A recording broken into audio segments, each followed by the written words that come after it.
Voilà, est-ce que vous m'entendez tous? Oui, c'est bon. Parfait. Alors, je pense qu'on va pouvoir commencer. Alors, bonjour à tous, hein. Déjà, on est ravis de vous accueillir, d'avoir pu mettre en place ce programme de visioconférence et ravis de voir que ça fonctionne bien. Alors, juste avant de vous présenter Elodie Weiss et de lui laisser la parole, peut-être simplement une ou deux consignes. Tous les micros en fait sont désactivés.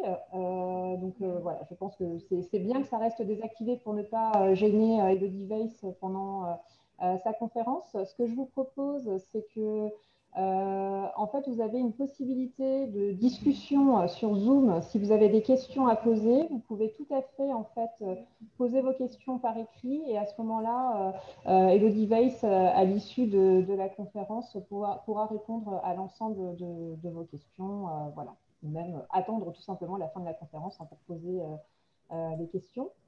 On est ravis d'accueillir Elodie Weiss. Alors, je ne sais pas si vous la voyez. Elodie, Normalement, oui.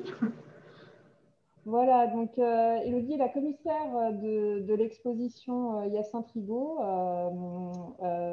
qui est une magnifique exposition personnellement, j'ai eu la chance de découvrir il y a quelques jours, qui aurait dû ouvrir au mois de novembre. Et voilà, on espère très bientôt qu'elle pourra ouvrir ses portes et que vous aurez vraiment la chance de la découvrir en présentiel.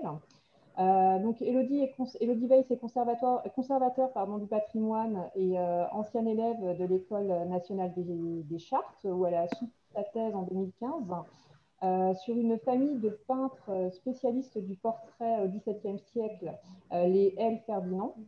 Vous avez donc, Elodie, également exercé vos fonctions au château de Malmaison et de Bois-Préau de 2016 à 2019.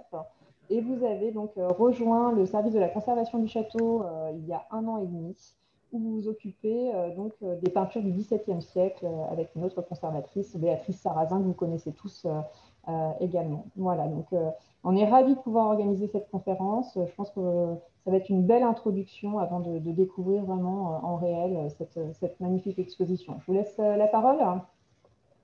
Merci Kathleen. Bonsoir, j'espère que vous m'entendez et que vous m'entendez bien et que la technique va être avec nous. Je n'ai pas de réponse, mais si les micros sont coupés, ça doit être normal. Kathleen, je compte sur vous pour me dire s'il y a le moindre souci, éventuellement pour m'appeler s'il y a une difficulté. Donc, je vais partager avec vous mon PowerPoint. Hop, ça c'est très bien partagé. Voilà, et normalement, vous voyez maintenant donc, à l'écran la fiche, donc, ce qui aurait dû être donc, la fiche de notre exposition. Est-ce que c'est bien le cas également, toujours?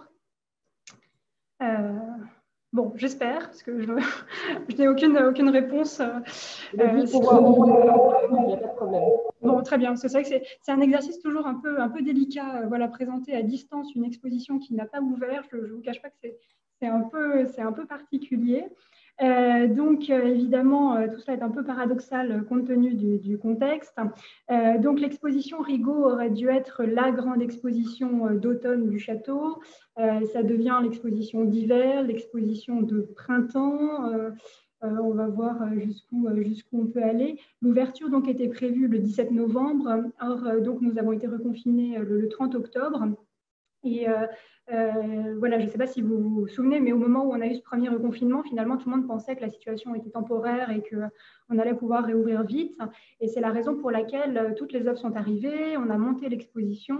Et donc, l'exposition est là depuis donc elle est prête depuis le 17 novembre.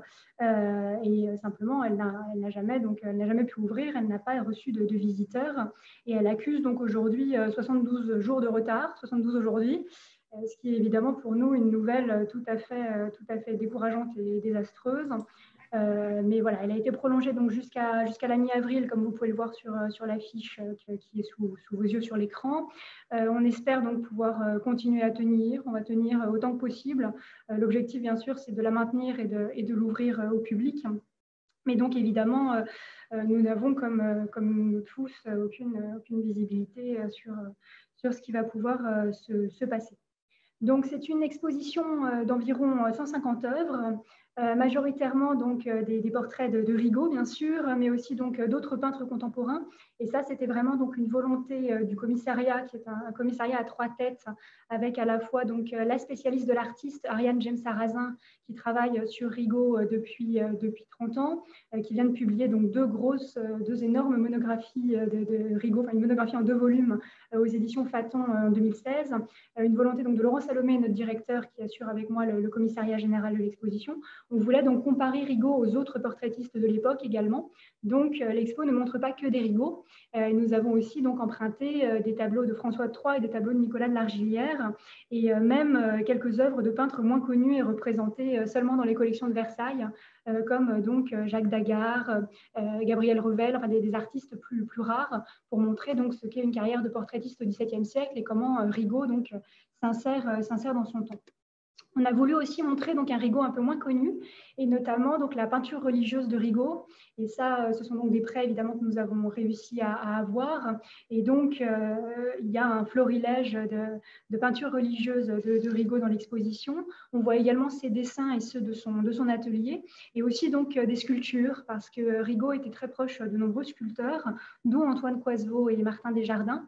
Mais donc, l'exposition présente aussi des sculptures et 2 objets d'art sur lesquels je ne vous dirai rien si vous n'en avez pas encore entendu parler, parce que ce sont de très beaux prêts, et je pense qu'il faut ménager la surprise pour le jour que l'on espère prochain où vous pourrez venir voir l'exposition.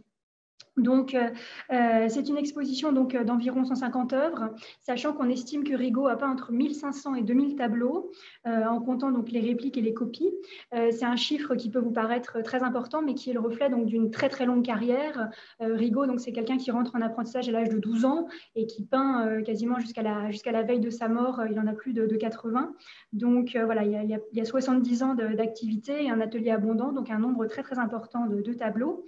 Et donc Rigaud est très bien connu parce qu'il tenait un livre de comptes où il notait donc le nom de ses clients et la somme que coûtaient les tableaux. Il l'a tenu de son arrivée à Paris à sa mort, et donc il y a 1927 œuvres qui sont mentionnées dans son livre de comptes.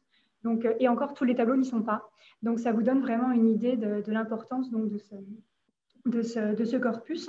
Donc à peu près 150 œuvres, dont 15%, enfin 15, pardon, donc 10% qui viennent du château. On estime donc, Jacques Thuillier estimait que pour le XVIIe siècle, on connaissait 10% des tableaux qui avaient existé, donc ça vous donne une idée de la perte. Pour Rigaud, on peut espérer quand même qu'on en a un peu plus, peut-être qu'on monte autour de 40 ou 45%, mais évidemment, donc, les œuvres vivent, malheureusement, elles sont parfois détruites aussi, elles attendent leur heure. Enfin, il y a bien sûr, donc voilà, on peut considérer qu'on connaît à peu près entre 40 et 50% de la production de Rigaud, ce qui est déjà beaucoup, mais il y a sans doute encore des œuvres magnifiques, et si l'exposition devait avoir lieu dans un siècle, elle serait sans doute assez différente. Dans tous les cas, je pense qu'on n'a pas vu de regroupement d'autant de tableaux de Rigaud depuis la mort de l'artiste, donc ça c'est vraiment, voilà, c'est un peu finalement la malédiction de l'exposition, puisqu'on n'a jamais vu ça, on ne reverra sans doute pas ça, et malheureusement l'exposition est fermée. Même si bien sûr on fera tout pour qu'elle ouvre, c'est bien sûr assez d'y penser. Donc en tout cas, des œuvres nouvelles ressortent chaque année, notamment parce que c'est un artiste qu'on reconnaît bien et qu'on sait reconnaître depuis longtemps. Et pour l'exposition, donc il y a à peu près 2 tiers de prêteurs qui sont des musées, 1 tiers de prêteurs particuliers, sachant que l'œuvre de Rigaud est quand même beaucoup encore en main privée, comme très souvent les portraits. La première collection de Rigaud au monde, c'est la collection du musée du Louvre. La deuxième, c'est la nôtre au château de Versailles. Et puis donc la troisième, c'est celle du musée Rigaud à Perpignan, qui mène une politique dynamique et volontariste en la matière. Et si vous suivez un peu l'actualité du marché de l'art, vous avez peut-être vu qu'ils ont acheté un très beau portrait de femme l'année dernière, dont on présente d'ailleurs l'époux dans l'exposition. La 4e plus grande collection de Rigaud, c'est le musée Granet d'Aix-en-Provence, qui conserve donc les portraits légués par la famille de Guédan, notamment les portraits de Gaspard de Guédan, qui était un amateur de Rigaud, à qui on a dédié toute une salle dans l'exposition. Et donc, le musée Granet possède cette belle collection par legs, et ils ont été particulièrement généreux donc, pour les prêts. Donc, pourquoi une exposition Rigaud à Versailles? Alors, pour trois raisons. D'abord parce que Rigaud est vraiment devenu un peintre emblématique du grand siècle, comme l'est aujourd'hui finalement Versailles lui-même, bien sûr. Donc, voilà, si on résume le grand siècle dans les manuels d'histoire, le XVIIe siècle, c'est le portrait de Louis XIV et puis c'est l'enveloppe de Levaux. Vraiment, donc, c'est quelque chose, le portrait de Louis XIV est vraiment une œuvre qui est restée dans l'imaginaire collectif. Et pourtant, paradoxalement, le nom de Rigaud a été oublié. En tout cas parmi le grand public. Bien évidemment, il ne l'est pas parmi les historiens de l'art, il ne l'est pas parmi les amateurs. Je vois que l'un d'entre vous a même derrière lui la gravure d'un tableau de Rigaud. Donc, bien sûr, voilà, c'est néanmoins, quand on arrête les gens dans la rue et qu'on leur parle de Rigaud, le nom du peintre ne leur dit rien, alors que le Louis XIV dit quelque chose à tout le monde. Donc, vraiment, l'idée de l'exposition, c'est de partir de ce que les gens connaissent pour aller vers ce qu'ils ne connaissent pas, et donc de présenter toute l'œuvre de Rigaud dans tous ses aspects, la fabrication du portrait, les tableaux religieux, les portraits de Louis XV, enfin, tout ce qui sort du Louis XIV. Mais donc, vraiment, donc partir de l'image du Louis XIV pour aller vers Rigaud lui-même. Et je dirais même aussi partir de cette image pour aller vers le tableau. Parce que finalement, voilà, tout le monde connaît l'image, mais quand on interroge les gens pour savoir comment c'est peint, comment l'œuvre a été fabriquée, tous ces aspects très, très matériels et très, très concrets de la peinture et de l'œuvre, finalement, l'image a complètement pris le pas sur l'œuvre. Et donc, on en entend beaucoup moins parler aujourd'hui. Donc, l'exposition Rigaud, et on y tient, c'est aussi une exposition de peinture. Et c'est une exposition donc, qui parle de la façon dont on regarde la peinture, de la façon dont les œuvres sont conçues, dont elles sont peintes. Et donc, voilà, c'est une exposition de peinture et une grande exposition de peinture. La deuxième raison de faire une exposition Rigaud à Versailles, c'est bien sûr le fait que le portrait de Louis XIV, même si l'original aujourd'hui, hélas, est conservé au musée du Louvre, c'est un tableau donc, qui est profondément versaillais. C'est une œuvre donc, qui est remarquablement bien documentée. On sait que Rigaud donc, a eu l'honneur de se voir accorder 2 séances de pause qui ont eu lieu donc, le 10 et le 11 mars 1701, qui sont documentées à la fois grâce au journal du marquis de Dangeau et grâce aux lettres de Madame de Maintenon. Et vraiment, ce sont les séances de pause les mieux documentées de l'Ancien Régime. On sait tout, c'est absolument merveilleux. Et bien sûr, donc, ces séances se sont déroulées ici, au château de Versailles, dans les appartements de Madame de Maintenon, très probablement donc, dans son grand cabinet. Et donc, vraiment, voilà, la genèse de l'œuvre est versaillaise. Rigaud, donc, pendant cette séance, n'a peint que la tête, hein, qui est donc l'habitude selon laquelle il travaillait, vous le découvrirez dans l'exposition. Mais il a peint donc, le reste du tableau dans son atelier. Mais l'œuvre a été dévoilée donc, en janvier 1702 dans les grands appartements et elle est restée pendant tout l'Ancien Régime dans les grands appartements, dans le salon d'Apollon, la salle du trône. Donc vraiment une telle longévité pour un portrait royal dans les grands appartements, bien sûr, c'est parfaitement exceptionnel. Et donc, c'est une œuvre donc, qui est partie à la Révolution, mais dont la genèse et l'histoire est très profondément versaillaise. Et donc, c'est quelque chose que nous souhaitions bien sûr rappeler. On a même envisagé donc d'en faire l'affiche de l'exposition. Ça a été un vrai débat, à vrai dire. Et comme vous le voyez, ce n'est pas la solution qui a été adoptée. On s'est dit que le Louis XIV avait été vraiment beaucoup vu. Donc voilà, les visiteurs, c'était bien de montrer autre chose. Et donc, on a choisi ce petit duc de Lesdiguières, qui est donc un enfant de 9 ans, un Rigaud donc, de début de carrière. Le tableau date de 1689. Les Lesdiguières, c'est une grande famille du Dauphiné, la région de Grenoble. Et donc, cet enfant a 9 ans. Il est duc et pair de France. Il possède un régiment d'infanterie qu'il gouverne en son nom. Et donc, c'est la raison pour laquelle il pose un petit homme de guerre avec sa cuirasse sur laquelle donc, Rigaud joue sur les reflets, avec les reflets bien sûr du manteau bleu dans cette cuirasse. Et puis, donc, ce bâton de commandement qu'il tient à la main. Mais donc, on était particulièrement heureux, Laurent Salomé et moi, de mettre en avant donc, ce tableau qui est conservé au musée de Visil, au château de Visil, qui est le château de famille des Lesdiguières, donc en Isère, à côté de Grenoble. Et donc, on a trouvé que Élodie, excusez-moi, je me permets de vous interrompre. En fait, on ne voit pas les images défiler. Pour l'instant, c'est normal. Ah, c'est normal, d'accord. Oui, on est vraiment sur vous voyez normalement le Lesdiguières à côté du titre. D'accord. Oui, pour l'instant, c'est normal. Donc, mais surtout, n'hésitez pas parce que c'est vrai que j'ai un peu l'impression de parler toute seule devant mon ordinateur. Donc, vraiment, je compte sur vous, Kathleen, si vous ne m'entendez plus ou si quelque chose ne va pas. Parce que il y a un petit côté. On vous entend très bien. Oui, c'est un exercice un peu délicat. Donc, voilà, j'espère que tout se passe bien de votre côté aussi. Donc, voilà, le petit Lesdiguières, on était très heureux donc, de le mettre en avant, de mettre en avant ce tableau. Et donc, voilà, on a trouvé qu'avec sa blondeur, finalement, il faisait très, très portrait soleil. Et donc, voilà, on espérait en tapisser les murs de Paris et on le fera. Mais donc, voilà l'affiche de l'exposition. Je vais assez peu vous parler du portrait de Louis XIV ce soir parce que les salles du portrait de Louis XIV, c'est le clou de l'exposition. Et vraiment, je m'en voudrais de vous gâcher une salle pareille.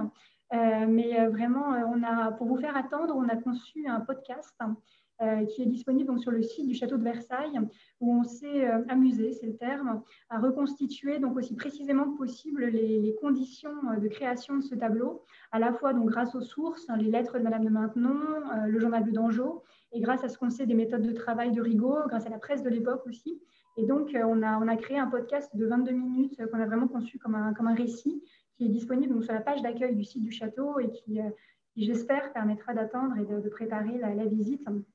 Mais donc, vous pouvez, voilà, c'est un petit outil pour faire rêver et voyager que vous pouvez écouter en famille et qui peut donc effectivement vous aider à faire vivre Rigaud à distance. Et enfin, donc, la dernière bonne raison de faire une exposition Rigaud au château de Versailles, c'est parce que nous sommes donc le Palais des Portraits. Et donc, c'est un point sur lequel on insiste peut-être pas assez, mais finalement, les deux tiers, entre les 2 tiers et les 3 quarts des collections de tableaux à Versailles sont des collections de portraits. Et donc, c'est l'héritage, bien sûr, de la constitution de nos collections, du musée d'histoire de France, voulu par Louis-Philippe, du musée spécial de l'école française, donc, qui prenait place précédemment. Mais donc, vraiment, nous avons une collection de portraits et de portraits français qui est absolument unique, qui n'a pas d'équivalent en France, qui n'a pas d'équivalent dans le monde. Et Béatrix Saul avait pour coutume de dire que nous étions une National Portrait Gallery à la française, et c'est assez vrai. C'est-à-dire qu'il n'y a pas de National Portrait Gallery en France, alors qu'il en existe par exemple à Londres ou à Washington. Et finalement, c'est encore une des nombreuses facettes du château et quelque chose sur lequel on n'insiste peut-être pas assez. Donc, cette merveilleuse collection de portraits, et on devrait peut-être davantage le revendiquer. Il y a vraiment, vous savez, un goût pour le portrait dans les pays anglo-saxons, l'Angleterre, le Royaume-Uni, avec donc le portrait vraiment considéré comme un genre à part entière, un genre qui est digne d'être étudié. En France, les choses sont plus compliquées et on est plutôt latin sur ce sujet-là, c'est-à-dire qu'on considère comme les Italiens que le portrait est en tout cas parmi les historiens de l'art, dans la hiérarchie des genres, c'est une idée très ancrée, que le portrait est un genre secondaire, qu'il est moins important que la peinture d'histoire, celle qui permet de développer un récit. Donc la peinture mythologique, la peinture à sujet littéraire, la peinture à sujet religieux, bien sûr, la grande peinture. Mais donc il y a cette réticence parfois à parler du portrait en France, alors que le grand public adore les portraits et les expositions récentes l'ont montré. Voilà, l'exposition Vigée Lebrun, par exemple, a eu un grand succès. Donc vraiment, voilà, la volonté à Versailles de faire et de refaire des expositions de portraits.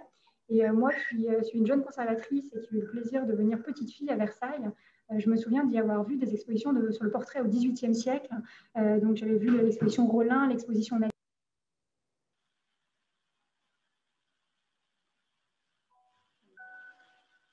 On n'entend plus la dame. Vous entendez à nouveau là ? Donc voilà, Versailles donc, a fait des grandes expositions de portraits dans les années 90, au début des années 2000. Et donc voilà, moi c'est quelque chose qui a été très important pour moi dans ma formation, bien sûr, parce que j'ai vu un certain nombre de ces expositions et c'est l'endroit, bien sûr, où j'ai attrapé le goût et le virus du portrait. Donc voilà, cette introduction était un peu longue, mais donc au programme de cette conférence, je ne voudrais pas vous gâcher le plaisir de l'exposition Rigaud, parce que vraiment on va tout faire pour que l'exposition puisse ouvrir, puisse se faire, et vraiment voilà, on peut encore tenir et on va tenir, donc on espère que vous pourrez la voir. Donc l'idée de ce soir, c'était de vous montrer seulement donc le tout début, les toutes premières salles la toute première salle de l'exposition Rigaud, donc la salle de Constantine. Donc vous allez voir à peu près 2 ou 3 salles sur 14. Donc l'idée quand même, c'est à la fois de vous donner des clés pour apprécier d'autant plus l'exposition quand vous la verrez, et puis donc à la fois ne pas vous gâcher donc le parcours et les surprises de la scénographie, puisque, et donc j'y viens, la scénographie bien sûr est un sujet très important pour l'exposition. Donc il a été décidé assez tôt de choisir comme scénographe Pierluigi Pizzi, que vous connaissez bien donc, puisqu'il a travaillé plusieurs fois au château. C'est donc un metteur en scène de théâtre italien qui a donc travaillé pour la première fois au château en 1993 pour les tables royales et donc plus récemment pour Versailles et l'Antique et pour donc bien sûr Le Roi est mort. Et donc il a scénographié à distance l'exposition Rigaud. Malheureusement donc il ne l'a pas vue lui-même. Voilà, il est dans la même situation que vous, c'est-à-dire qu'il n'a pu en voir que des visios et des visites en direct. On fait assez peu parce que ça capte très mal dans les salles, donc en fait c'est assez frustrant. Mais donc voilà, Pierluigi Pizzi lui-même, donc en raison de son âge, est resté malheureusement chez lui à Venise. Et lui aussi, il attend donc que la situation s'améliore pour pouvoir venir voir sa propre exposition. Mais donc il a donc conçu cette exposition. Ce que vous voyez à l'écran, donc c'est vraiment ce qu'on voit quand on entre dans la première salle, la salle de Constantine. Et vraiment, c'est voilà, la partie presque sobre de l'exposition, j'ose le dire.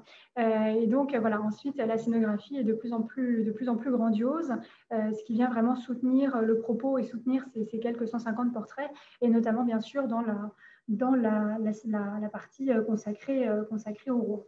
Donc, ce qui est assez amusant, donc on a vu pendant le montage, en fait, donc tout ça, bien évidemment, c'est du faux, hein, c'est un décor de théâtre, donc c'est de la toile tendue, c'est du contreplaqué, c'est des impressions imprimées, et les ornements sont en polystyrène. Donc voilà, c'est quelque chose d'assez amusant. Les colonnes, donc là, ici, ce sont des pilastres, mais on a des colonnes qui sont arrivées, elles sont arrivées en kit, vous voyez. Donc au tout début du chantier, on avait des colonnes en kit par terre. Enfin, c'était assez amusant. Mais donc, vraiment, voilà, c'est un vrai décor de théâtre qui est donc très marqué par bien sûr, les propositions donc, de Pierluigi Pizzi. On retrouve un peu plus loin le tissu donc, dont il est coutumier et que vous connaissez tant. Donc, on a décidé, à tout seigneur, tout honneur, de commencer l'exposition par cette rotonde qui est donc l'exposition a de nombreuses rotondes. Ça, c'était encore une idée de Pierluigi. Donc, vous allez en voir une ce soir, c'est celle-là. Et donc, en fait, l'exposition s'ouvre sur une rotonde d'autoportrait, puisque Rigaud donc, est un artiste qui se représente beaucoup lui-même. Et ça, c'est quelque chose de tout à fait singulier. Si vous pensez aux artistes de la génération précédente, Charles Lebrun, Pierre Mignard, par exemple, c'est plutôt 2 générations avant, voilà, on a 1 ou 2 autoportraits, ou alors ils se font peindre, mais finalement, on n'a pas tellement leur image. Rigaud, lui, donc, c'est un artiste qui se peint beaucoup lui-même, qui se peint à tous les âges. Et donc, l'exposition commence donc, avec cette simèse inaugurale, mais il y a 3 autres tableaux dans l'espace, qui sont donc uniquement des autoportraits. Et encore, on n'a pas mis là tous les autoportraits de l'exposition et on n'a pas eu tous les autoportraits qu'on voulait. Donc, ça vous donne vraiment une idée. Voilà, c'est un artiste qui sait lui-même se mettre en scène. Et finalement, voilà, d'abord, avant de représenter les autres, il sait déjà se représenter lui. Il fait de sa propre image un véritable argument commercial. Et c'est au point que donc, voilà, quand on tourne légèrement en entrant dans l'exposition, on voit donc ces 2 versions de l'autoportrait au turban, qui est sans doute donc, le chef-d'œuvre en autoportrait de Rigaud. Et donc, l'autoportrait au turban est un des tableaux de Rigaud qui existe en plusieurs versions. Et ça, c'est vraiment une des clés principales pour comprendre l'exposition. Le portrait au XVIIe siècle, hein, c'est une époque où on n'a pas le culte de l'original. Ça, c'est vraiment quelque chose qui remonte au 19e. Mais donc, à l'époque, si vous voulez, les portraits, on peut les peindre en plusieurs versions. C'est quelque chose qui ne dérange pas les modèles. On peut avoir un modèle qui a une version 2 ou une version 3 parce qu'il a offert la première version à quelqu'un d'autre. Ce n'est pas quelque chose vis-à-vis de quoi les modèles ont une réticence. Et au contraire, ils sont même très demandeurs que l'on peigne leurs portraits en plusieurs versions parce que ça les permet de les offrir à leurs amis, à leur famille. Enfin, vraiment, il y a une circulation et un culte du portrait. Le modèle absolu, bien sûr, c'est le portrait du roi, qui est l'homme le plus représenté du royaume, l'homme dont le portrait circule le plus. Mais donc, Rigaud le fait pour lui-même. Et cet autoportrait au turban, donc, il en a peint plusieurs versions. On en connaît plusieurs versions. On sait qu'on en a perdu. Il l'a aussi fait graver, il l'a aussi fait dessiner. Et donc, il a vraiment diffusé sa propre image. Alors nous, bien sûr, le jeu des historiens de l'art, c'est de chercher la première version, non pas parce qu'on a, voilà, par snobisme, mais parce que généralement, on considère que c'est la plus belle parce que c'est celle où le geste est le plus libre, vous voyez. C'est-à-dire qu'en peinture, évidemment, c'est quelque chose donc d'assez différent. Quand vous faites le geste pour la première fois, le geste est très libre, vous voyez, l'artiste est en train de créer, et puis quand il faut exactement voilà, le dupliquer. Donc, pour la conférence, j'ai fait ce qu'on ne peut pas faire donc, dans l'exposition, c'est-à-dire que je vous ai mis côte à côte les deux versions de l'autoportrait au turban. On en connaît une troisième, il y en a sûrement encore d'autres. Donc, dans l'exposition, vous voyez, elles sont ainsi. Et en fait, le portrait là, qui est le plus près de nous, on le voit en rentrant.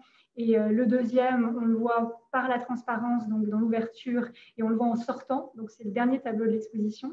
Mais voilà, pour la conférence, donc, je vous ai mis les deux côte à côte. Et comme vous le voyez, donc, ce qui les différencie essentiellement, ce sont les cadres.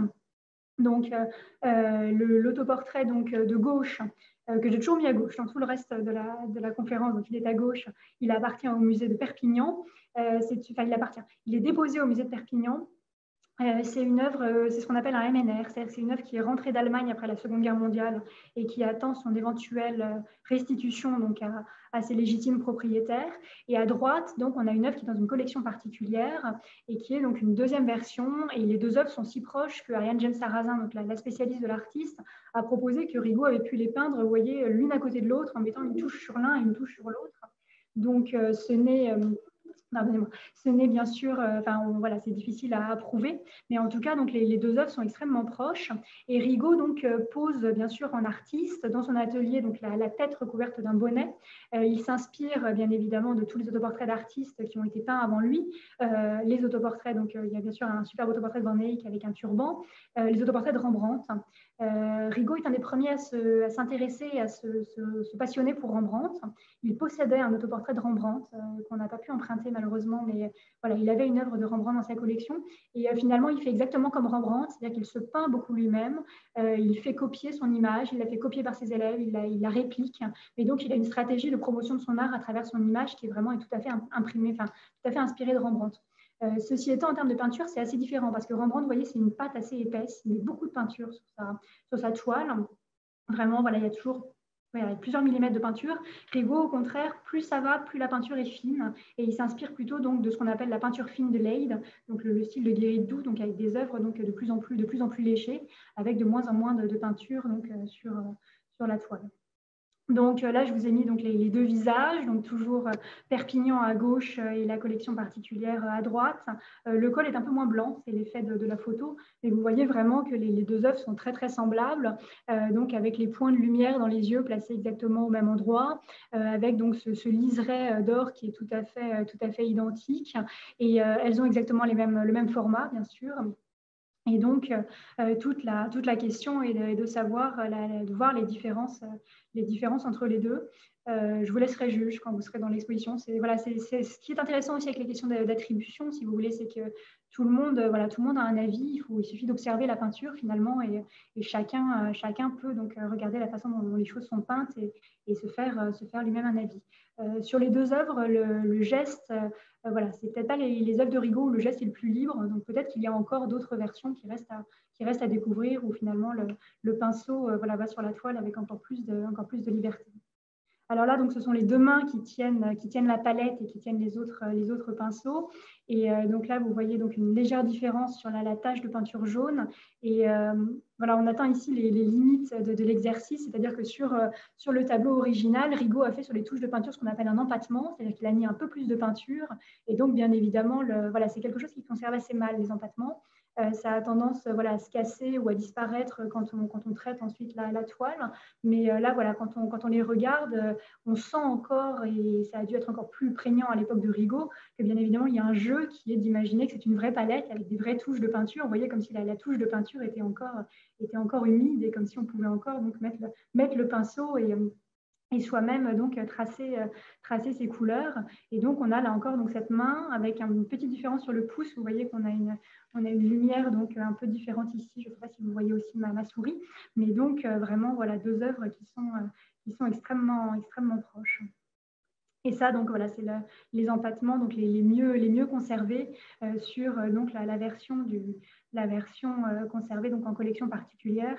Et vraiment, c'est un des morceaux de bravoure de l'exposition.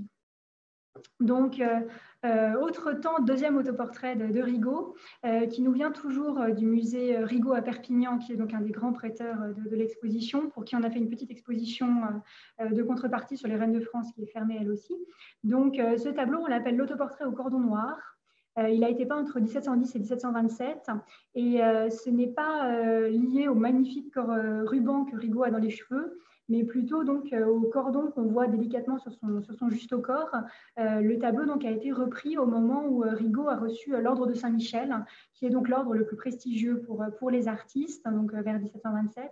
Et donc, bien évidemment, il le rajoute sur son juste au corps pour bien montrer à quel niveau il est parvenu. Donc, c'est là encore voilà, un autoportrait qui, cette fois-ci, donc il est en perruque, il n'est plus en bonnet. Donc, même s'il est encore dans son atelier avec la palette et les pinceaux, néanmoins, donc, on s'éloigne un petit peu de la représentation de l'artiste qu'on avait tout à l'heure. Donc là encore, voilà la gageure d'essayer de parler de peinture à travers un écran. Vous voyez donc la palette avec toujours ce jeu sur les empattements, sur les touches, et puis donc le magnifique détail de ce ruban. Rigaud, bien sûr, c'est le peintre des textiles. C'est un peintre donc, qui va développer une formule très marquante avec des textiles. Et son père était maître tailleur d'habits. C'est quelque chose dont il avait un peu honte, qu'il a essayé de cacher, mais quand on voit l'importance et le succès de ces formules avec ces grands drapés qui monumentalisent n'importe quel modèle, évidemment, c'est quelque chose de tout à fait fondamental pour lui. Et donc, voilà un détail du visage de l'autoportrait au cordon noir. Il vous est peut-être déjà familier parce que voilà, je vous ai mis à côté donc un autre détail qui est donc le détail du tableau qui est la cimesse, sur la cimesse centrale de l'entrée de l'exposition, qui est celui qui accueille les visiteurs et pourtant c'est là où Rigaud est le plus vieux, il le peint à 70 ans. Et bien sûr, vous voyez, il reprend le visage qu'il avait quelques années plus tôt et il le transpose donc pour ce nouvel autoportrait, dit donc l'autoportrait avec François de Castagnier, qui est un amateur. Et donc, bien sûr, il s'embellit un peu lui-même donc avec cette perruque qui est légèrement plus claire, mais finalement ces traits qui n'ont pas tellement changé. Et puis là encore, donc le jeu avec la poudre de la perruque qui est tombée sur l'épaule et toujours le détail donc, du ruban magnifique dans les cheveux. Donc voilà de plus près l'autoportrait de François avec François de Castagnier. Donc François de Castagnier, c'est un grand financier de l'époque. Il vient de Carcassonne. Et Castagnier a non seulement il a été directeur de la Compagnie des Indes, c'est un des hommes les plus riches de son temps. Et non seulement il a souhaité avoir son portrait par Rigaud, mais en plus il a souhaité posséder donc un tableau représentant Rigaud peignant son portrait, qui vous montre donc à quel niveau social Rigaud est parvenu à la fin de sa vie. Évidemment donc il a fait fortune, hein, bien sûr. À cette époque-là, il habite donc une maison de 18 pièces à côté de la place Vendôme, qui, d'après les descriptions de l'inventaire, devait être un endroit tout à fait merveilleux. Et donc, Castagnier commande donc ce tableau pour en faire un dessus de porte. Et finalement, c'est presque Rigaud qui a la meilleure place. Le commanditaire est à côté de lui, mais il a juste légèrement au-dessus. Et donc, Rigaud, cette fois-ci, arbore donc fièrement l'ordre de Saint-Michel avec le cordon noir, donc, qui est donc en majesté sur le tableau. Et c'est un tableau intéressant pour nous aussi, puisqu'on voit donc là encore les instruments avec lesquels il peint, et notamment donc, cette petite baguette qui est donc une baguette de bois recouverte d'un embout de cuir et qui est un appuie-main. Donc, ça sert à avoir le geste très sûr, c'est-à-dire qu'on pose la main dessus avec le pinceau, donc pour avoir vraiment le geste le plus sûr quand on peint. On a encore des restaurateurs aujourd'hui qui restaurent en travaillant donc avec un appuie-main. Et donc, voilà, on voit à la fois ici la palette, les pinceaux, comme sur les tableaux précédents, mais également l'appui-main. Et toujours donc le jeu avec sur la palette, donc on voit cette fois-ci légèrement en contre-plongée et légèrement donc de dos, si j'ose dire, avec donc les touches de couleur. Et donc, qui attrape la lumière, comme si nous pouvions, nous aussi, mettre notre pinceau sur la palette de Rigaud et nous-mêmes peindre le tableau. Donc là, nous sommes donc derrière, dans l'autre partie de la Simèse. C'est une miniature, la seule miniature connue de Rigaud à ce jour. On sait que Rigaud s'est intéressé à la miniature au tout début et à la toute fin de sa carrière. Et là, donc, c'est une œuvre du tout début. Et c'est un des premiers autoportraits de Rigaud. Il a 18 ans. On est en 1681. Et donc, voilà, il s'intéresse, donc il peint cette toute petite œuvre qui est vraiment, vous le verrez, donc elle est présentée donc comme un tableau enchâssé donc, dans ce premier petit cadre en laiton, puis dans ce deuxième cadre en bois doré. Mais vraiment, voilà, c'est une œuvre qui s'admire de près. On peut s'approcher dans l'exposition, donc vous pourrez l'admirer vous aussi. Mais donc, voilà, il pratique la miniature au tout début, donc vers 1680, quand il arrive à Paris. Et puis, à la toute fin de sa carrière, donc dans les années 1640, quand il a 80 ans, il fait recopier un traité de miniature. Mais voilà, c'est un aspect de son art qui est encore totalement à redécouvrir. Et en fait, ça, c'est un de nos regrets de l'exposition. On aurait beaucoup aimé pouvoir emprunter ce tableau qui est passé en vente à Londres il y a quelques années. Et malheureusement, donc, le propriétaire n'a pas souhaité donner suite à notre demande. Mais c'est le premier autoportrait connu de Rigaud. Donc, c'est Rigaud à 18 ans quand il arrive à Paris. Donc, on est donc vers 1681, comme pour la miniature. Il s'est formé, donc, il est né à Perpignan, bien sûr. Il s'est formé donc à Montpellier, puis à Carcassonne, pardon, puis à Montpellier. Il a passé quelques années à Lyon. On sait qu'il a eu un certain succès à Lyon, mais on ne connaît aucun tableau peint à Lyon. Et puis, donc ensuite, voilà, il arrive à Paris avec cette tête donc d'enfant un peu grandi. Et puis, tout de suite, se draper. Et ça, c'est vraiment quelque chose d'assez impressionnant. On n'a pas souhaité faire une exposition chronologique.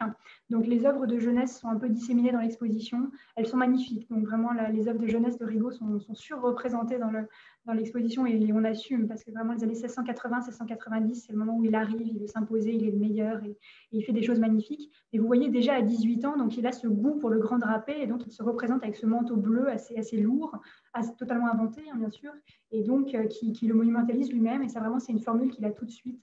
Et donc, dans les tableaux où il est le plus jeune, donc il se peint ainsi. Ça, donc, c'est finalement quelques années plus tard. On a un certain nombre de portraits donc, où il a entre 35 et 45 ans. Et donc, ça, c'est un tableau qu'il a peint en 1695-1696, qui est une période assez importante pour lui. Donc là, il a à peu près 35 ans. Et c'est le moment où il décide de retourner à Perpignan, une ville qu'il a quittée assez jeune, où il a laissé sa famille, notamment sa mère. Il est très attaché à sa mère. Et donc, il va retourner à Perpignan. Il va y peindre un certain nombre de tableaux. Et il va s'y peindre lui-même. Les œuvres ont sans doute dû rester sur place. Et donc, cet autoportrait, qui est là encore une redécouverte récente, une œuvre qui est passée en vente il y a quelques années, a été peint donc, pendant ce retour à Perpignan, donc voilà, quand Rigaud est jeune à nouveau. Et puis, donc, à nouveau, donc, Rigaud vers la même période, donc 35-37 ans. Et là, vraiment, il s'inspire de ce dont je vous parlais tout à l'heure, c'est de la peinture fine de Leyde, donc de Guéridou, de ces artistes hollandais qui font des petits tableaux très soignés. Et vous verrez, donc, c'est un petit tableau, c'est la raison pour laquelle on l'a présenté avec la miniature, avec un parapet. Et donc là, vraiment, il imite la peinture hollandaise du XVIIe siècle. Donc, voilà la deuxième salle de l'exposition. Donc, vous voyez ici à travers les ouvertures. Et donc, dans le deuxième espace de l'exposition, après les autoportraits, nous avons choisi d'évoquer la famille de Rigaud et notamment sa mère, Maria Serra. Donc, voilà la simesse qui est consacrée à sa mère. Rigaud, donc, je vous l'ai dit, est fils de tailleur. Son père, donc, était maître tailleur d'habits. C'est quelque chose dont il semble que Rigaud ait un peu honte. Donc, dans ses vies, les vies qu'écrivent les historiens de l'art du XVIIIe siècle et qui sont inspirés par les confidences de Rigaud. Donc, vraiment, c'est Van Hulst, les Alliés d'Argenville. Enfin, on a des récits donc, du milieu du XVIIIe qui racontent la vie de Rigaud et qui sont inspirés par ce qu'il a raconté. Et donc, dans ses vies, lui, il dit que son père était peintre, que son grand-père était peintre, son arrière-grand-père était peintre. Et c'est vrai pour ses ancêtres, mais pas pour son père. Son père est maître tailleur. Et évidemment, donc c'est quelque chose, quand on voit la science des drapés de Rigaud, on peut évidemment penser que c'est quelque chose qui a été très important pour lui. Mais il a perdu son père assez jeune et il est resté avec sa mère, Maria Serra, donc en catalan, ou Marie Serre en français. Et c'est quelqu'un que visiblement il a profondément aimé et qui a joué un rôle très important dans sa création artistique. Maria Serra n'a jamais quitté Perpignan. Et voilà, donc le fait que Rigaud vienne de Perpignan, ça peut peut-être vous sembler quelque chose d'un peu anecdotique. Vous voyez, voilà, tous les artistes doivent bien venir de quelque part. En fait, Perpignan, pour l'époque, c'est vraiment très loin. C'est 3 semaines de carrosse. 15 jours si vous êtes prêt à voyager dans des conditions très spartiates, mais pour voyager correctement, c'est plutôt 3 semaines. C'est une ville donc, qui vient tout juste d'être rattachée à la France. C'est une ville où on ne parle pas français. Rigaud, il a pour langue maternelle un dialecte catalan et on sait qu'il parlera toute sa vie avec un accent assez fort. Et donc, vraiment, voilà, c'est pas comme s'il venait de Normandie ou comme s'il venait de Picardie. Vous voyez, voilà, on ne retourne pas comme ça à Perpignan. Et donc, en 1695-1696, il a 35 ans. Les choses commencent à bien tourner pour lui. Et il décide de retourner à Perpignan pour ce qu'il conçoit être comme un voyage d'adieu, en fait. Et il veut voir une dernière fois sa mère, et il veut peindre sa mère, et il veut repartir de Perpignan avec donc le visage de sa mère. Et en fait, son projet, c'est de commander le buste en marbre de sa mère. Et donc, si je vous présente les œuvres comme ça, vous allez peut-être deviner peut-être plus facilement que les visiteurs voilà, dans l'exposition, le projet de Rigaud. Non seulement il veut commander le buste en marbre de sa mère, ce qui est quelque chose de tout à fait rare et singulier. Ça, on ne se rend peut-être pas tout à fait compte. Pour l'époque, la toile et la peinture, ça ne vaut pas grand-chose. Ce n'est pas des matériaux nobles. En revanche, un bloc de marbre, ça vaut très cher. Il y a tout un problème d'approvisionnement. C'est vraiment le marbre et l'orfèvrerie sont vraiment les matériaux les plus précieux. Donc, on fait à l'époque assez peu de bustes. On fait des bustes du roi, on fait des bustes des grands personnages, on fait quelques bustes funéraires, on fait très peu de bustes de femmes. On n'a pas de buste de Marie-Thérèse ou alors ils sont rétrospectifs, vraiment ils sont très peu nombreux. On ne fait pas de buste d'une simple veuve de tailleur. Et Rigaud, lui, donc, quand il retourne à Perpignan à 35 ans, il décide qu'il veut commander le buste de sa mère. Et non seulement il veut commander le buste de sa mère, mais en plus il ne veut pas le commander à n'importe qui. Il s'adresse à Antoine Coisevaux, le plus grand sculpteur de l'époque, pour avoir ce buste.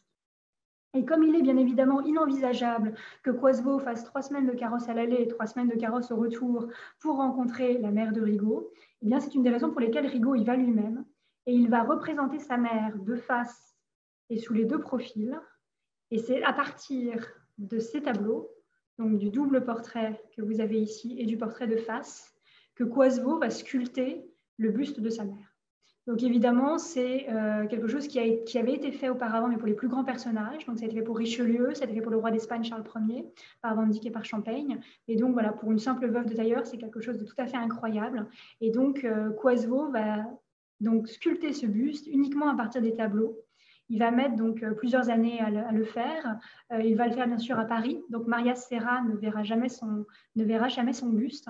Mais donc c'est les tableaux qui ont permis de créer le buste et de créer donc cette œuvre. Vous remarquerez que Coisevaux ne s'est pas lancé dans les boucles d'oreilles. Effectivement, c'était visiblement trop fin pour être transcrit en marbre. Et Maria Serra donc, porte le costume traditionnel des femmes de Perpignan, donc, qui est composé donc, de cette robe à corps rigide avec donc, un foulard qui passe derrière le cou, et puis donc ces deux gros nœuds assez spectaculaires et ce voile donc autour de la tête. Et donc il s'agit bien sûr d'une prouesse et d'une œuvre à laquelle Rigaud tenait beaucoup. Dans son cabinet donc trônait à la fois le portrait sculpté de sa mère et les deux portraits peints. Le portrait de face est un peu moins connu, peut-être parce que c'est un tableau finalement plus classique. Il appartenait aux collections, il a été saisi à la Révolution et il a été vendu en fait. Donc il se trouve aujourd'hui dans une collection particulière, dans un château du Calvados. Mais on sait que Rigaud tenait beaucoup donc, à ces deux tableaux et à son buste. Il les a légués pour l'un au roi et pour les autres à l'Académie royale de peinture et de sculpture. Et il n'a plus jamais revu sa mère après ce voyage. Voilà, il a vécu plusieurs dizaines d'années, mais il n'est plus jamais retourné à Perpignan et il n'a plus jamais revu cette femme qu'il avait tant aimée. Et je vous ai mis donc ici quelque chose que vous ne pourrez pas voir dans l'exposition parce qu'il faut vraiment donc poser se tordre le cou sous le buste, il est mis à distance. Et donc, comme vous voyez, donc Coisevaux a signé le buste. Et donc, d'un côté, il a marqué Marie Serre, donc qui est le nom en français de Maria Serra, Marie Serre, mère de Hyacinthe Rigaud. Et de l'autre côté, fait par Coisevaux en 1706. Donc voilà, il a quand même fallu 10 ans pour que Rigaud récupère le buste de sa mère, mais donc une œuvre à laquelle il tenait beaucoup. Et vous verrez, quand vous viendrez dans l'exposition un peu plus loin, il y a toute une section sur les portraits de sculpteurs. Rigaud aime beaucoup Coisevaux, il a beaucoup d'amis sculpteurs, notamment également Martin Desjardins. Et finalement, à force de faire son autoportrait, il va donner à Coisevaux l'idée de faire lui-même son autoportrait en sculpture. Et l'autoportrait sculpté de Coisevaux, qui est présenté dans l'exposition, est l'un des premiers autoportraits d'artistes sculptés au XVIIIe siècle. Donc, nous avons ici la suite de la famille que nous présentons, donc avec à la fois Gaspard Rigaud, donc le petit frère de Rigaud, qui est resté donc à Perpignan pendant plusieurs années avec sa mère. Maria Serra, en fait, a vraiment, c'est aussi une raison pour laquelle Rigaud l'aimait beaucoup, c'était visiblement une femme de caractère et elle a magistralement réussi à rétablir la situation donc à la mort du père de Rigaud. Vous savez que le veuvage des femmes à l'Ancien Régime est une situation finalement assez rare. Généralement, c'est plutôt les hommes qui sont veufs, puisque les femmes donc, meurent en couches assez relativement fréquemment. Et donc, pour les femmes, ça peut être une situation assez dangereuse. En fait, c'est un moment où la famille peut vraiment basculer dans la pauvreté. Et Maria Serra a réussi très habilement à éviter ça. Elle a rétabli les finances familiales. Elle a placé Hyacinthe en apprentissage à Carcassonne. Elle a placé donc son deuxième fils en apprentissage. Elle s'est remariée, elle a marié sa fille. Et voilà, dans l'amour que Rigaud lui porte, il y a sans doute aussi donc, le fait que voilà, elle a réussi à rétablir la situation. Et donc, Gaspard Rigaud, donc le petit frère de Hyacinthe, bénéficie bien évidemment de la prestigieuse carrière de son frère. Et donc, il va lui aussi devenir portraitiste et il nous a laissé un certain nombre de portraits. Mais au centre de la Simès, donc, nous avons placé un nouvel autoportrait de Rigaud. Donc, le visage doit vous être évidemment de plus en plus familier, le nœud également. C'est toujours le même visage, toujours le même poncif qu'il reprend, toujours même la même composition. Hein. On est vraiment sur des schémas très très proches. Et donc, voilà, ce tableau est plus tardif. Il est postérieur à la mort de Maria Serra. Et si vous regardez, vous voyez donc que Rigaud pose devant une toile. Et sur cette toile, donc une toile préparée rouge, hein, comme on le fait à l'époque, donc sur la peinture, si vous voulez, pour que la peinture adhère bien à la toile, on a donc une couche de colle, puis une couche de préparation claire ou rouge selon l'époque. Donc pour la période, c'est une préparation rouge ou brune. On parle donc dans le jargon de préparation rouge. Et donc sur la préparation rouge, vous voyez, il a tracé à la craie le contour du visage de sa mère. Donc, je vous l'ai remis à côté. J'espère que ça passe bien à l'écran. Mais donc, voilà, et là, au moment où il peint ce tableau, on est dans les années 1720. Donc, sa mère est décédée. Et donc, il se souvient encore de sa mère et il trace encore donc, à la craie. Il prépare encore, il se représente encore comme s'il allait peindre le portrait de sa mère. Donc, voilà son petit frère, Gaspard. Gaspard nous a laissé un certain nombre donc, de tableaux. Et ces tableaux, donc nous avons choisi de ne pas en présenter dans l'exposition, parce que le génie de la famille, c'est plutôt Hyacinthe.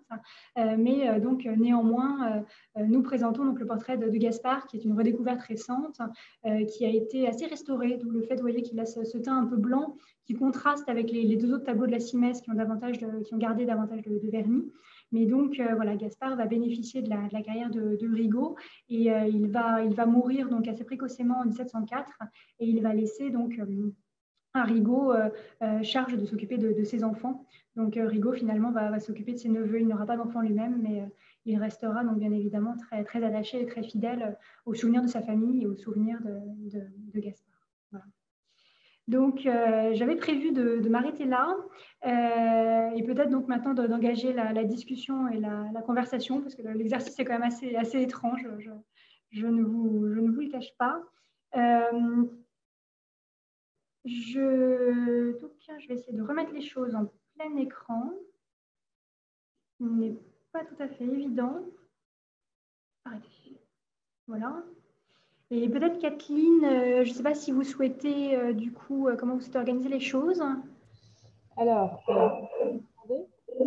pardon, je vois que j'ai parlé vite, je m'excuse. Hein, j'ai toujours parlé vite, je fais de mon mieux, mais vraiment, voilà. Je peux répéter effectivement s'il y avait des choses qui n'étaient pas très claires. Mais oui, ça, je suis navrée, je me surveille, mais néanmoins, ça arrive, le naturel revient vite au galop. Alors, je ne sais pas si vous avez éventuellement des questions, sachant que alors elles peuvent être posées tout à fait à l'écrit hein, dans la partie discussion. Sinon, vous avez la possibilité dans la liste des participants, si je ne me trompe pas, de lever la main. Voilà, tout simplement, ce qui évite effectivement que tout le monde prenne la parole en même temps. Alors, je ne sais pas si vous voyez cette fonctionnalité. Oui, je vois qu'il y a déjà une question sur la copie du PowerPoint. Alors, pour l'instant, le souhait du château est de ne pas diffuser de photos de la scénographie. Donc, vous avez eu un privilège ce soir, ce qui est normal parce que voilà, vous êtes nos amis. Mais effectivement, l'idée est d'essayer de ne pas gâcher, vous voyez, l'effet de surprise. Donc, effectivement, voilà, la copie du PowerPoint, ça va être un peu délicat. En tout cas, donc l'exposition, vraiment, nous, on espère l'ouvrir. Hein, pour la raison pour laquelle on la maintient. On travaille à négocier la prolongation des prêts. Et bien évidemment, c'est une exposition dans laquelle on peut prendre des photos.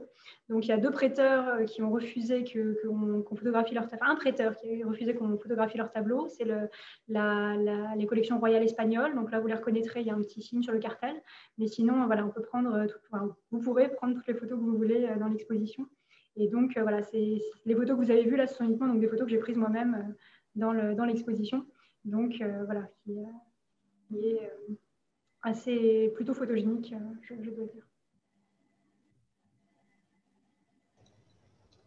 Alors, je ne sais pas s'il y a d'autres questions. Donc, oui, ce que je voulais dire, donc c'est dans la fonctionnalité, donc quand vous allez dans participants, vous avez normalement donc, la possibilité de lever la main ou bien tout simplement vous désactivez votre micro si vous avez une question particulière à poser à Élodie.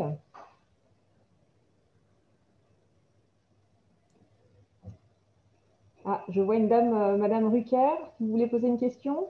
Il faut désactiver votre micro. Et il y a également une autre question après dans les commentaires. Oui, effectivement. Alors, Madame Rucker, en bas à gauche, vous pouvez désactiver votre micro. Voilà, on vous entend. C'est bon là? Ça y est, Oui. c'est bon. Oui. Oui, dans toute l'œuvre de Rigaud, quel est le pourcentage de tableaux représentant des portraits et un autre genre de peinture? Je dirais à la louche 98% de portraits et 2% du reste. Il a donc une production de peinture religieuse qu'on a tenu à présenter dans l'exposition. Je ne vous dirai pas comment parce que c'est vraiment un des moments assez beaux de l'exposition, donc vous m'en voudriez. Mais donc il y a une poignée de tableaux religieux. Il y a une très très belle présentation au temple qui a été léguée au Louvre. Ces tableaux religieux, c'est vraiment quelque chose auquel il tient beaucoup. Il était lui-même donc très croyant. C'est des œuvres qu'il ne vend pas, qui ont généralement une destination particulière. Donc il a peint un Christ en croix pour sa mère. Il a peint donc une présentation au temple qui est au Louvre, sur laquelle il a passé 15 ans et qu'il a légué au roi, tellement le tableau lui semblait important. Il a peint un Saint-Pierre qu'il a offert à un couvent de son quartier. Donc, il habitait le quartier de la place Vendôme. Mais donc, voilà, il peint essentiellement, en dehors des portraits, il ne peint que des scènes religieuses. Il était uniquement des tableaux. On sait qu'il a peint pour l'Académie un tableau sur l'Ancien Testament. Caïn bâtissant la ville d'Énoch, un tableau perdu. Mais on n'a pas sinon connaissance de tableaux littéraires, à sujet littéraire ou à sujet mythologique. Très bien. Une autre petite question, si possible. Il dit qu'il y avait beaucoup dans son atelier de personnes qui participaient à la peinture des tableaux. Absolument. Ça, c'est quelque chose donc, qui est là encore qu'on évoque dans l'exposition. Il y a toute une section consacrée à la fabrication du portrait. Et c'est une section à laquelle on tient beaucoup, où vraiment on explique aux visiteurs comment on crée un portrait finalement de la séance de pose à la fabrication du cadre. Vous voyez donc toutes les étapes.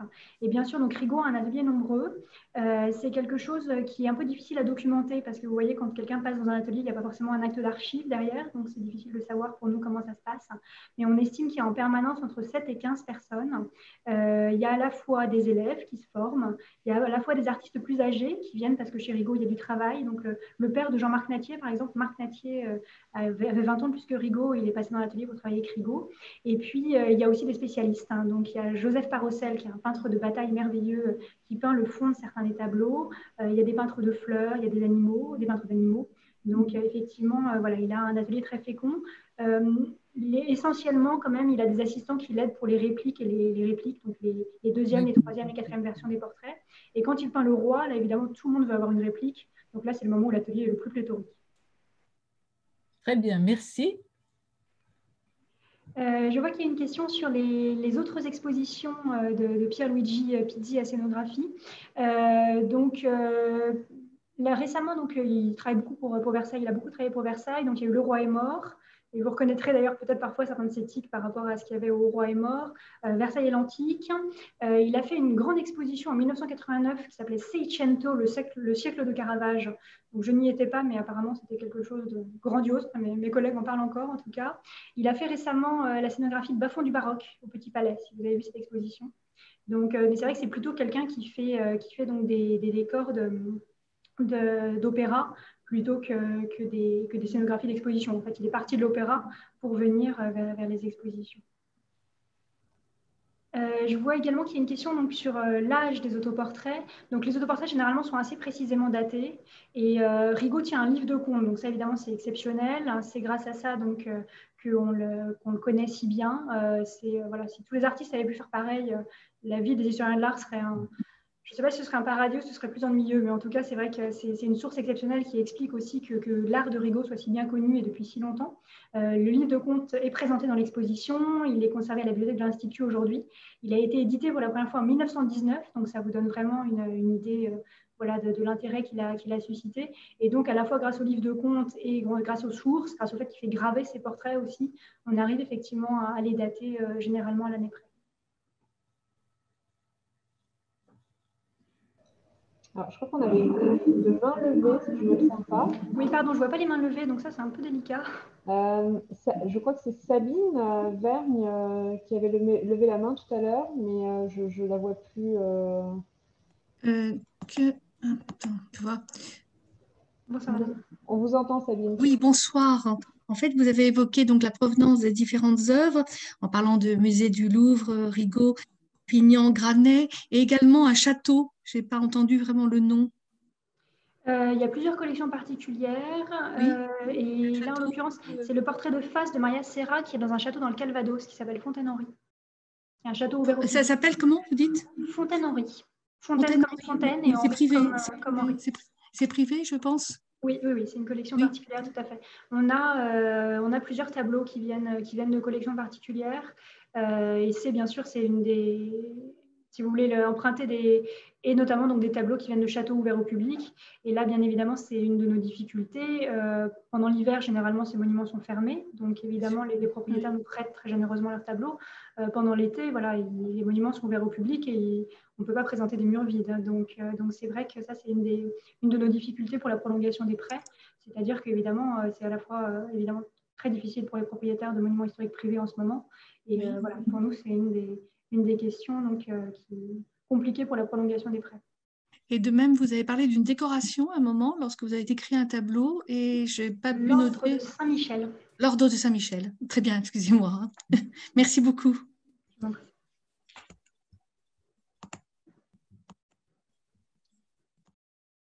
Oui, Madame Eugène, on vous écoute.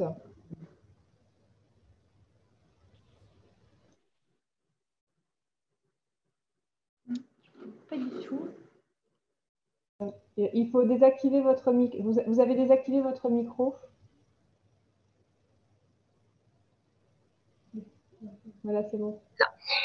Oui, bonjour. Je voudrais savoir quelle était la notoriété de Rigaud en Europe, s'il vous plaît.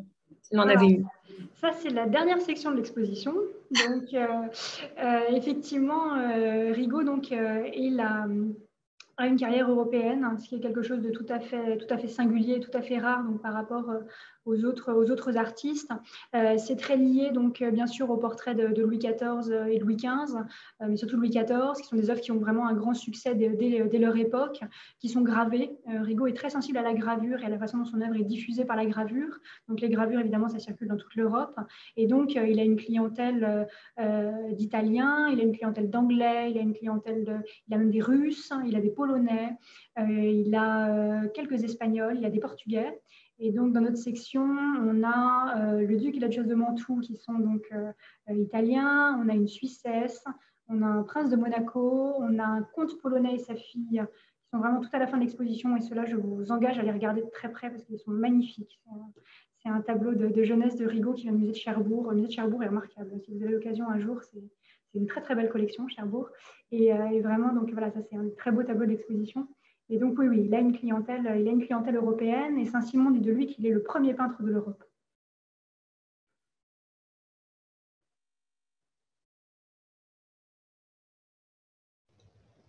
Alors, je ne vois pas d'autres questions pour le moment, ni de main levée.